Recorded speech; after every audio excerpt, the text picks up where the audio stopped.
बिस्मिल्लाहिर्रहमानिर्रहीम। अस्सलाम वालेकुम। रूह की परवाज़।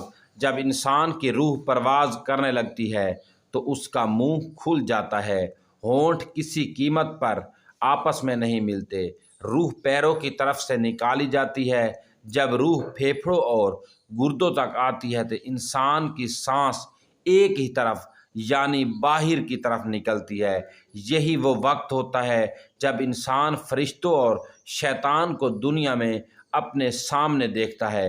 एक तरफ शैतान इंसान के कान में शैतानी मशवरे देता है और दूसरी तरफ इंसान की ज़ुबान उसके दुनियावी अमाल के मुताबिक कुछ अल्फाज अदा करती है। अगर इंसान नेक अमाल करता रहा हो तो उसकी ज़ुबान को कलमा शहादत नसीब होता है, और अगर गुनाहगार हो तो कशमकश का शिकार होकर शैतान की पैरवी कर लेता है। ये सब इतनी तेज़ी से होता है कि दिमाग को सोचने का मौका नहीं मिलता। मोमिन की रूह ऐसे निकाली जाती है जैसे आटे से बाल निकाला जाता है। गुनाहगार इंसान रूह के निकलते वक्त ज़बरदस्त तकलीफ़ महसूस करता है मगर तड़प नहीं सकता, क्योंकि उस वक्त रूह उसके हलक में होती है। उस वक्त इंसान एक गोश्त के लोथड़े की तरह बेजान पड़ा होता है जिसमें हरकत की गुंजाइश बाकी नहीं रहती, और फिर दिमाग के हिस्से से भी रूह निकाल ली जाती है। आंखें रूह को ले जाते देखती हैं।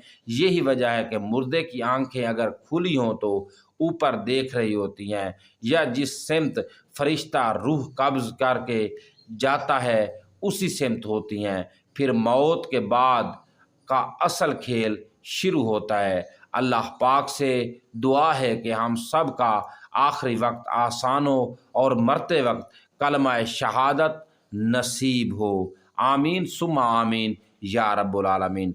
दोस्तों, अगर आपने अभी तक हमारे चैनल को सब्सक्राइब नहीं किया तो सब्सक्राइब कर लें और बेल आइकन वाले निशान को हल्का सा प्रेस कर दें ताकि हमारी हर वीडियो का नोटिफिकेशन सबसे पहले आपको पहुंचे।